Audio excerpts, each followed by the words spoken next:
Ji class historians draw conclusions about this period by studying such durable remains as bombs, tools, weapons and cave shelters। अब जो हमारे इतिहासकार हैं उन्होंने क्या conclusions निकाले इस पीरियड के बारे में, कैसे उनको पता चला, तो उन्होंने स्टडी की कुछ रिमेन्स, कुछ अवशेष, कुछ जो है उस समय की जो वस्तुएं थी या रिमेन्स थे, जैसे बॉन्ड्स, टूल्स, वेपन्स और केव शेल्टर्स थी, जो गुफाएं होती हैं उनकी शेल्टर्स थी, तो उनसे उनको स्टडी किया, उनके बारे में पता चला। Sometimes by observing tribal people who have retained primitive life styles historians confirm their conclusions about prehistoric man. अब क्या हुआ कि हिस्टोरियंस जो थे उन्होंने ट्राइबल पीपल को देखा, उनकी लाइफ स्टाइल को देखा। ट्राइबल पीपल कौन से, जो जंगलों में रहते हैं, तो उनका प्रिमिटिव लाइफ स्टाइल, वो पहले जैसा ही अभी भी लाइफ वैसे ही जीते हैं। तो उनसे उन्होंने मतलब ये कंफर्म किया, कंक्लूजन्स पर पहुँचे वो कि प्री हिस्टोरिक मैन कैसे लाइफ स्टाइल को जीता था, कैसा उसका लाइफ स्टाइल था, एक्शंस कैसे थे, उसकी एक्टिविटीज़ कैसी थी। That period of time for which we have written record is known as history. अब जिस टाइम का हमारे पास रिटन रिकॉर्ड है उसको हम हिस्ट्री बोलते हैं, and for which we have no written record is called prehistory. So this is the difference between prehistory and history. The written records provide such as dates of events, name of people and places and so on. अब जो record हमारे पास written records हैं वो हमें क्या बताता है, कुछ डेट्स, इवेंट्स की डेट्स की, ये घटना, ये इंसिडेंट इस टाइम हुआ था, इस ईयर में हुआ था, तो वो एज अ डेट्स जो हिस्टोरियंस हैं उन्होंने लगाया हुआ है। Name of period, name of people, अब लोगों के नाम और प्लेसेस और भी काफ़ी चीज़ें जो हैं वो रिटन रिकॉर्ड्स में हमें मिलती हैं। Now students, aware of past events. अब जो पास्ट इवेंट्स थे वो कहाँ हुए, वो कैसे पता चलेगा हमें। While describe events of ancient period.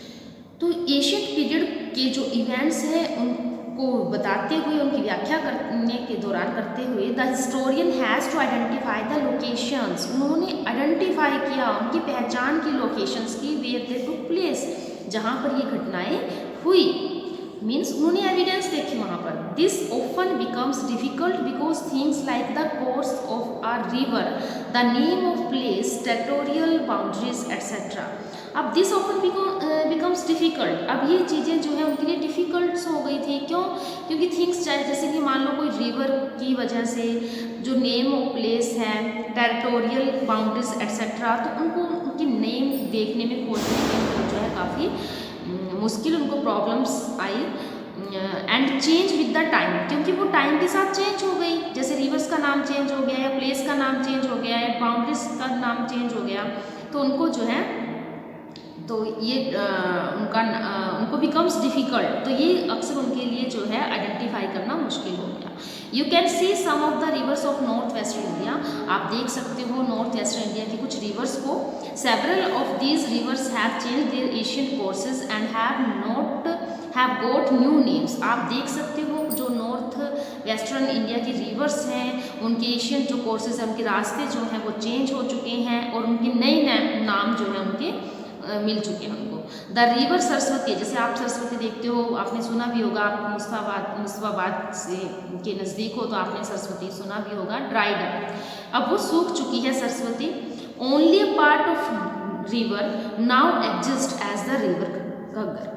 तो ओनली जो है कुछ पार्ट उस रिवर का रहता है जो देखने में मिलता है, ठीक है, उस रिवर का नाम जो है घग्गर दे दिया गया है। The ancient Indians idea about India's location was quite different from ours. अब जो एशियंट इंडियंस थे, जो भारतीय थे, प्राचीन जो इंडियंस थे, उनके जो आइडिया है इंडिया की लोकेशन में, इंडिया लोकेशन मीन्स इंडिया कहाँ पे एस्टेब्लिश था, पहले इंडिया कहाँ था, वो बिल्कुल थोड़ा सा क्वाइटली डिफरेंट है हमारे वाले इंडिया से।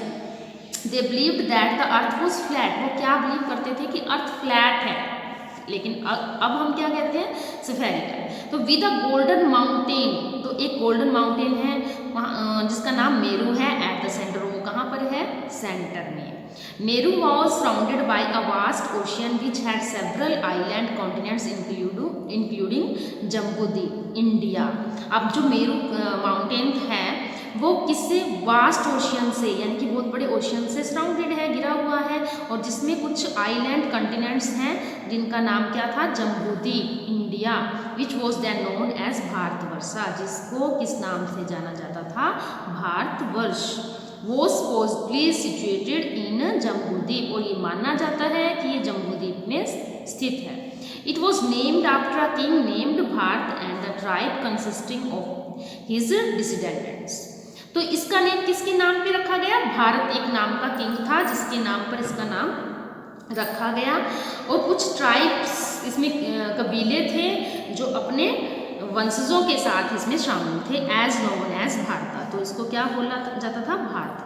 To this day India is known as Bharatvarsha और भारत, अब इस टाइम भी इंडिया को क्या बोलते हैं हम, भारतवर्ष या फिर Bharat. The earliest Indian text refer to the region voted by the Hindus and is tribals as साप्ता Sindhu. तो अर्लीस्ट जो शुरू के इंडियन टेक्स्ट हैं, बुक्स हैं, वो क्या रेफर करती हैं, इस रीजन्स को जो किसके द्वारा वोटेड किया जाता था, एक इंदुस के द्वारा, इंदू, सिंधु रिवर जिसको बोलते हैं, एंड इट्स ट्राइबलर्स, और जो इसके ट्राइबलर्स थे एज साप्ता सिंधु, उनको क्या बोलते हैं ट्राइबलर्स को, Sapta Sindhu. The Persians islands called it Haptahindu, और जो पर्शियंस थे इसको क्या बोलते हैं, जो पर्शिया के लोग थे इसको क्या बोलते थे, Haptahindu. The Greek were first to use the name, सिर्फ जो ग्रीक्स लोग आए थे उन्होंने इसको नाम दिया India. The ancient Indian texts sometimes refer to the region lying between the Himalayas and Vindhyas and extending from the western coast to the eastern coast and onward. अब जो एशियन इंडियन टेक्स्ट्स हैं, books हैं हमारी, जो sometimes वो किस इस reason की जो हमारा भारतवर्ष है वो इसके बारे में बताती हैं कि वो कहाँ पे है, कहाँ पे था, हिमालयाज और विंध्यास की जो पहाड़ हैं वहाँ पर, and extending from the western coast, और कहाँ तक फैला हुआ था, वेस्टर्न कोस्ट से लेकर ईस्टर्न कोस्ट, एंड अनवर्ता, तो इसको अनवर्ता बोलते थे। Okay students, thank you. Remaining part we shall do tomorrow.